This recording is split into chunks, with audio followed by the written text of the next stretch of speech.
Why the Wymps Cried. By Evelyn Sharp.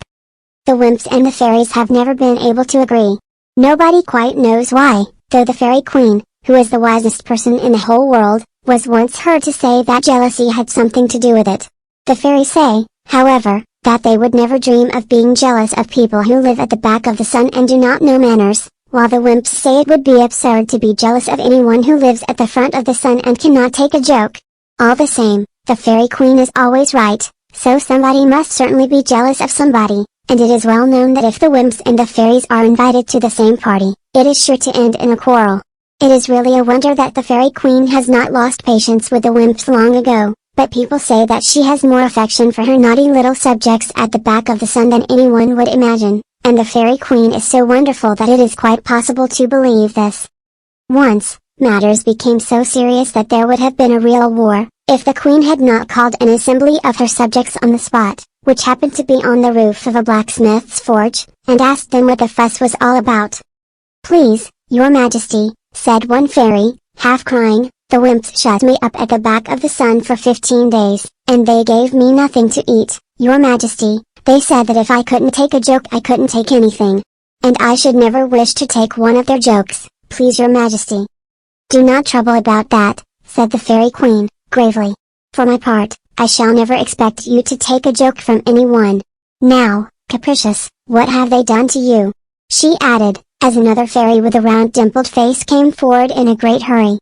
"Please, your Majesty," began Capricious, trying to make a very cheerful voice sound extremely doleful, "I found a wymp in the nursery, after the children had gone to bed, and he was quite upset because the Wymp King had made a joke and no one could see it, and he asked me to go behind the sun with him, so that I might help him to see the joke that the king had made. But when I got there, your Majesty, I said it was much too dark to see anything and I was not at all surprised that no one could see the king's jokes, and the king was so angry that he ordered me to be poked through the sun again, and here I am, please your Majesty." Her Majesty smiled approvingly.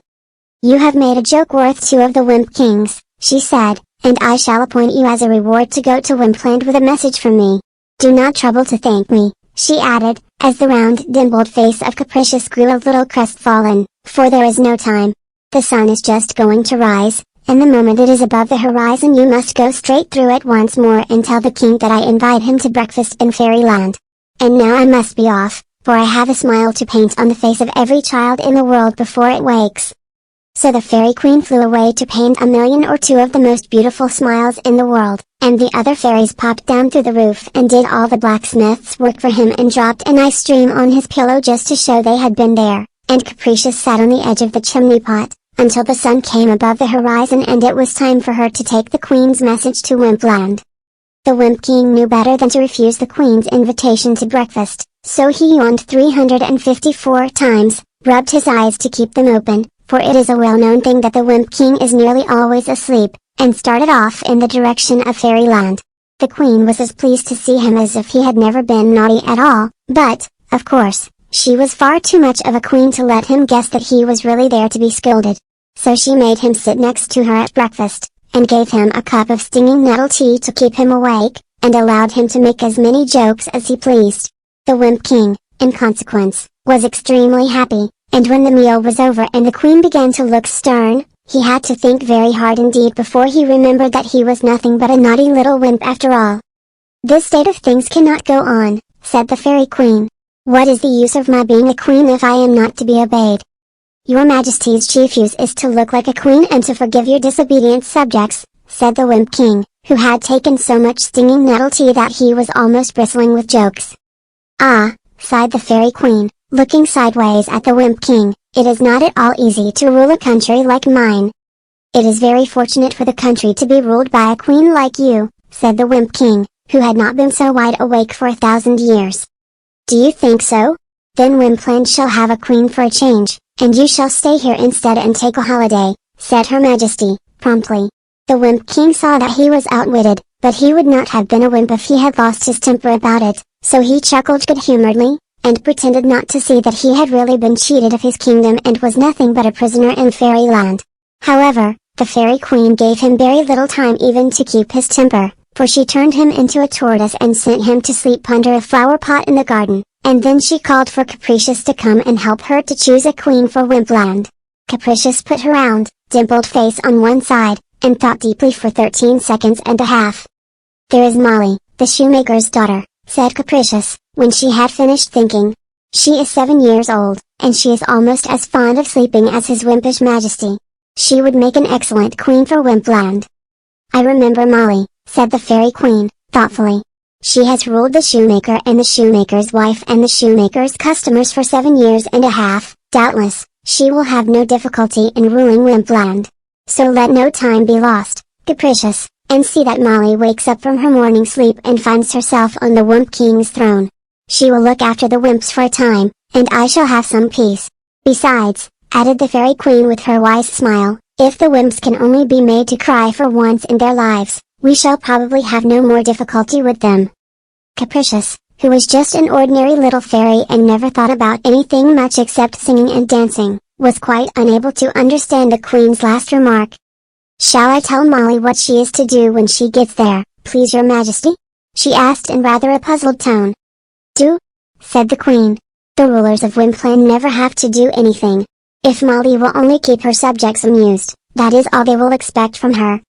That was how it was settled, and that was how Molly woke up from her morning sleep and found herself on the Wimp King's throne, with 4 little Wimps standing in a row just in front of her.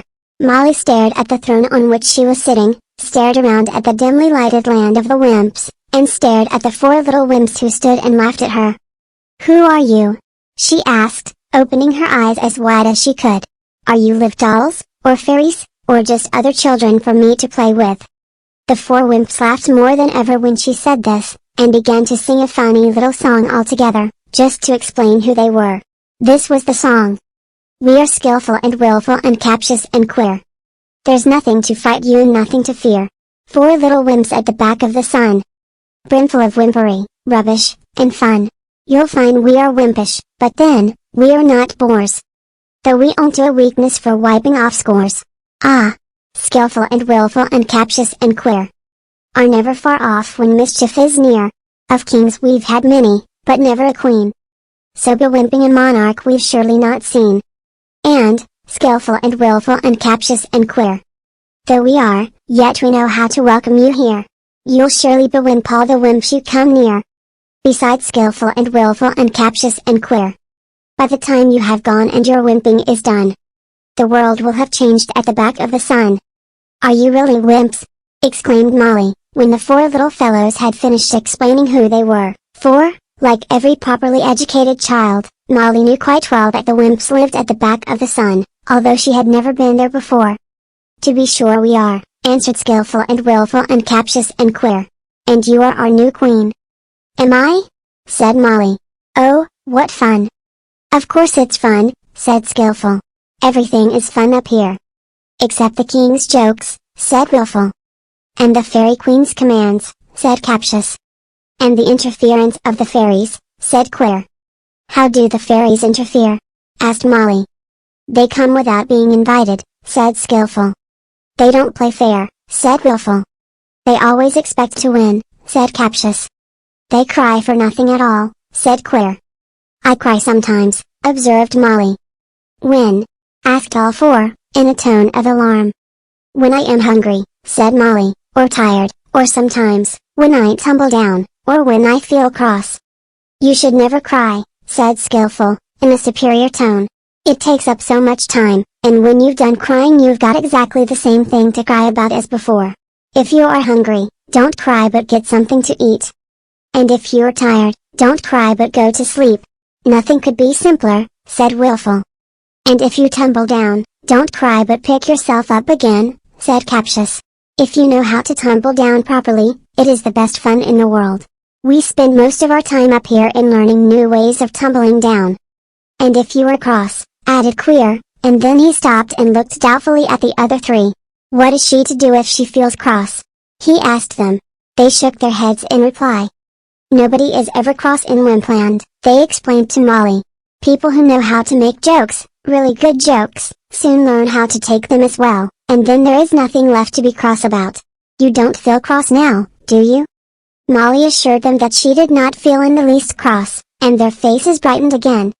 "Perhaps, If you will tell us when you begin to feel cross, we shall be able to do something for you, they said, but, whatever you do, you must not cry in Wimpland.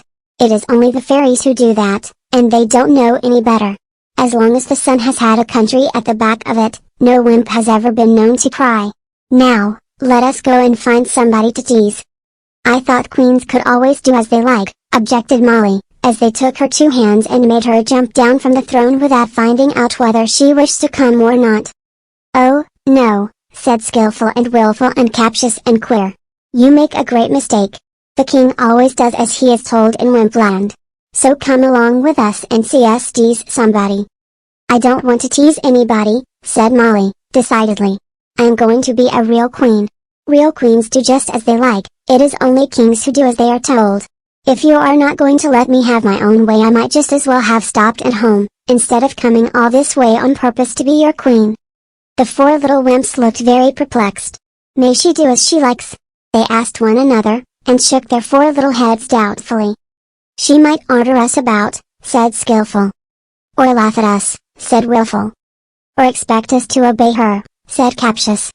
But Queer turned 3 somersaults in the air, just to show that he did not care a bit if they did not agree with him, and then he bowed to Molly almost as gracefully as a fairy might have done at the front of the sun. She is a real queen, he said, and real queens must be obeyed. And when Molly declared that she should probably cry if they did not immediately allow her to have her own way, the other 3 wymps were obliged to follow Queer's example. You are a real queen, and you may do as you like, they said in a resigned tone, and Molly clapped her hands with delight. Then please fetch me some plum cake, and a large ice, and lots of barley sugar, I am so hungry, she said. Immediately, everything she asked for was lying before her on the king's throne, and they all sat down and enjoyed such a dinner as only a wymp or a real queen would know how to appreciate. When they had finished, Molly said she should like to see the rest of Wimpland, for nobody at the front of the sun had ever been able to tell her anything about it, so they led her all over it, which did not take them longer than the rest of the afternoon, for the world at the back of the sun is smaller than some people think, and that is a very good thing, for after all it is better to live on the right side of the sun if one is not a wimp. It is a very flat country, said the little queen, as she trotted along with 2 wymps on each side of her. It has to be flat, explained Skillful. If it were tilted ever so little we should roll into the sun and out at the other side, don't you see, and no true wymp ever wants to do that. It is rather dark, too, continued the little queen. Of course, said Willful, proudly. It is always the same here. Now, when you get to the front of the sun you never know whether it is going to be light or dark. There are no surprises of that sort at the back of the sun. And where, asked Molly, is the royal palace?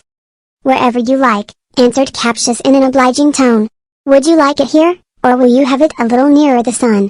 Of course it is warmer, near the sun, but you will find it much noisier because the stars are so fond of chattering. I should like it here, please, said Molly, who did not want to wait another minute for her palace. Hardly were her words spoken than a perfectly charming little palace appeared in front of her, just large enough for such a very small queen to feel happy in. It was all made of rainbows and starshine and dewdrops, everything that is bright and sweet looking had helped to make her palace, and from the very middle of it rose a tall, silvery bell tower, from which peals of laughter were ringing merrily. Oh, oh! How beautiful, exclaimed Molly. But how is it that my palace is so bright while Wimpland is so dull? Ah, said Queer, softly, we wished for the palace, you see, and the things we wish for are never dull. It is a dream palace, added Willful, and dreams are never dull either. I hope it will not go away as my dreams do when I wake up in the morning, said Molly. Oh, no, they assured her. It cannot disappear until we wish it to go away again, and that we shall never do as long as it induces you to stay with us. Do you always wish for what you want? Asked Molly.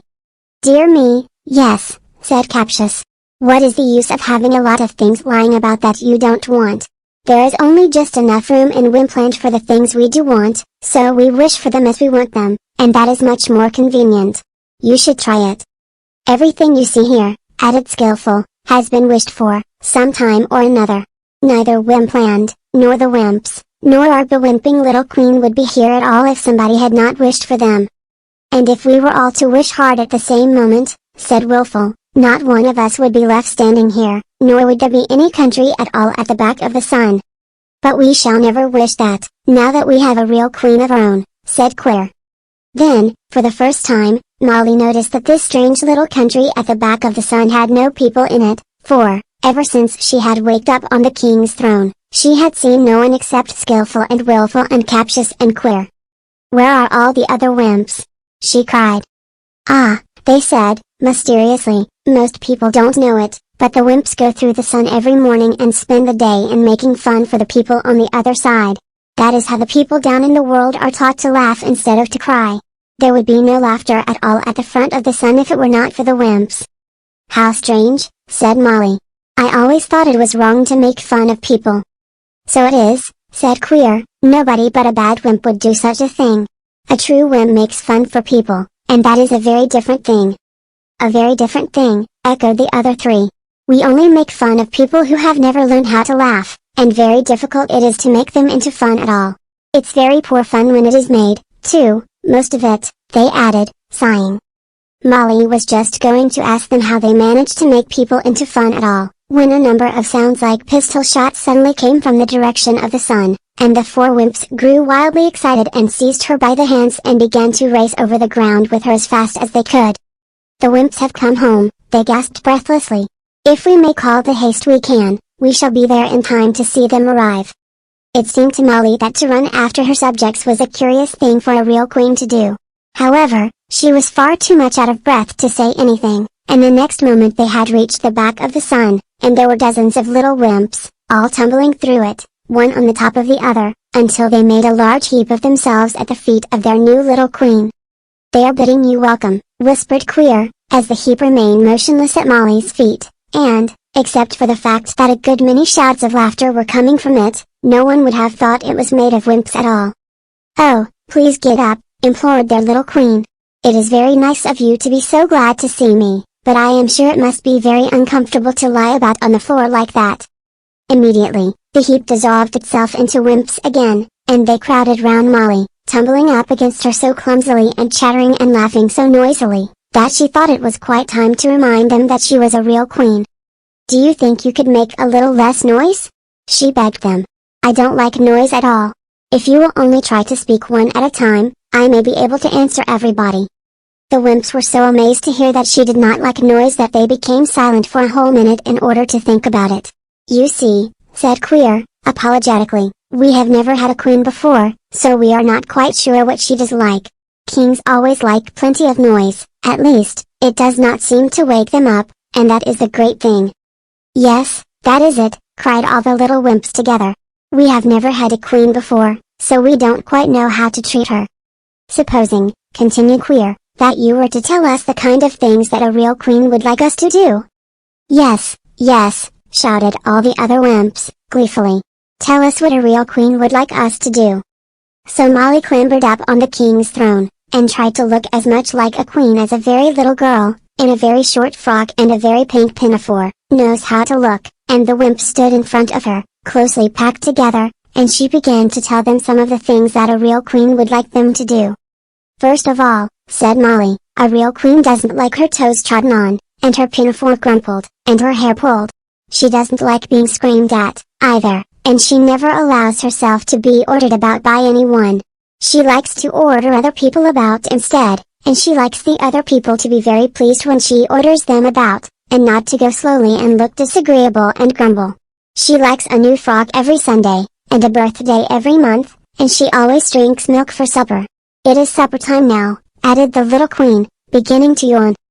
All the wymps at once hurled themselves helter-skelter through the sun again, in search of milk for their new queen's supper. But Queer ran faster than any of them, and he took the very milk that Molly's own mother had just milked into the pail for herself, and the strangest thing of all was that, although the pail became empty before her eyes and she had to go without any supper, Molly's mother was quite happy after that and did not worry any more about her little girl who had so strangely disappeared in the morning. That shows what the wymps can do when they forget to be wympish.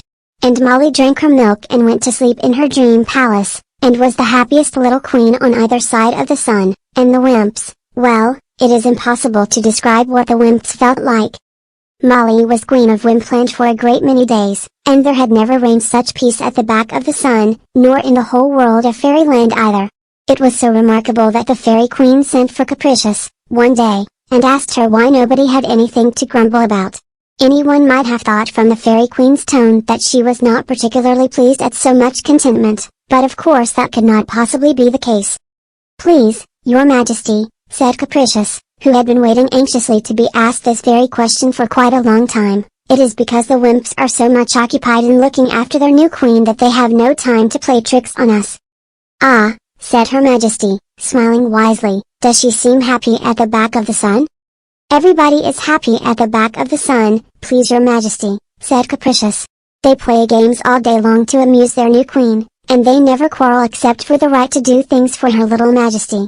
If she stays there much longer it will soon be impossible to distinguish a wymp from a fairy." "It is time she went home again," said the Fairy Queen, smiling wisely for the second time. "How did the shoemaker and his wife get on without her?" "Their house is so quiet that the shoemaker has never made better shoes," answered Capricious. "The shoemaker's wife, though, can do nothing but sit out in the sunshine and wait, for she cannot bear the silence indoors. Even Wimpcraft cannot make her forget everything, Your Majesty." "Molly must certainly go home again," said the Fairy Queen, "and she must go tomorrow morning."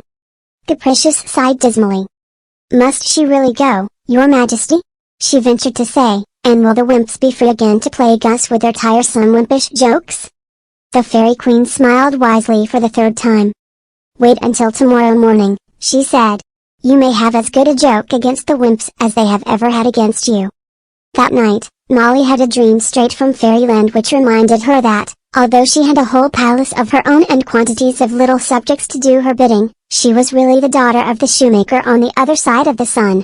So, when Skillful and Willful and Captious and Queer came to play with her in the morning, she told them she could not be their queen any longer, as it was time for her to go back to the front of the sun. The four little fellows looked more dismal than a wymp had ever been known to look before, and so did all the Wymps in Wimpland as soon as they heard that their bewimping queen was going away from them. "Can we do nothing to make you stop with us?" they asked her. "Have we been too rough with you, after all? You must forgive us if we have, for we are not accustomed to queens, at the back of the sun. If we try to be less noisy, will you not stay with us a little longer?" "Dear little Wymps," cried Molly, "you never tread on my toes now, nor crumple my pinafore, nor pull my hair. I do not want to go away from you, but it is time for me to go back to the other side of the sun. Will you please show me how to get there, dear little Wymps?" When they saw that she was quite determined to go, they led her very sadly to the back of the sun, and nobody made a single joke on the way, and there was not a smile to be seen in the whole of that sad little procession. There had never been so little laughter and so much dolefulness in the land of the Wymps. "How am I to get through that?" asked Molly, rubbing the tears out of her eyes and looking up at the back of the big round sun. "And shall I tumble all the way down when I get to the other side?" "It is quite easy," explained Skillful. "You have only to shut your eyes and jump through it, and the sunbeams will catch you on the other side, and you can slide down the one that shines into the shoemaker's garden, where your mother sits watching for you." Then Molly rubbed her eyes again, for there were still a great many tears in them, and the more she rubbed them away the faster they came again, until she was really afraid the Wymps would see that she was crying, and that would never do, for she felt quite sure that a real queen should never cry. So she kissed her hand to her sad little subjects and promised to come back again someday, and then she shut her eyes tight and jumped through the big round sun and slid down the sunbeam that shone into the shoemaker's garden. And as she sped down the shining, slippery sunbeam, she could hear Skillful and Willful and Captious and Queer in the distance, singing their funny little song about her. "You have surely bewimped all the Wymps you came near. Besides Skillful and Willful and Captious and Queer. And now that you've gone and your wimping is done. The world has grown sad at the back of the sun." Molly never knew what happened when they finished singing, but the fairies knew, because they were hiding all round the edge of the sun at the time. And it was the most remarkable thing that had ever happened in Wimpland. The Wymps say that Queer began it, and this is extremely likely, for Queer was always a little different from the other Wymps. Anyhow, they very soon followed his example, and so it was that all the Wymps at the back of the sun sat down on the ground and cried, because their bewimping little queen was no longer with them. And all the fairies who were hiding popped up their heads and peered over the edge of the sun and stared in amazement at what was going on in Wimpland. So the Fairy Queen was right, as she always is, and the wymps were made to cry for once in their lives, and the fairies have as good a joke against the wymps as the wymps ever had against the fairies. Perhaps that is why the wymps play so few tricks on the fairies, now, but the Fairy Queen only smiles when people say that, so she probably knows better.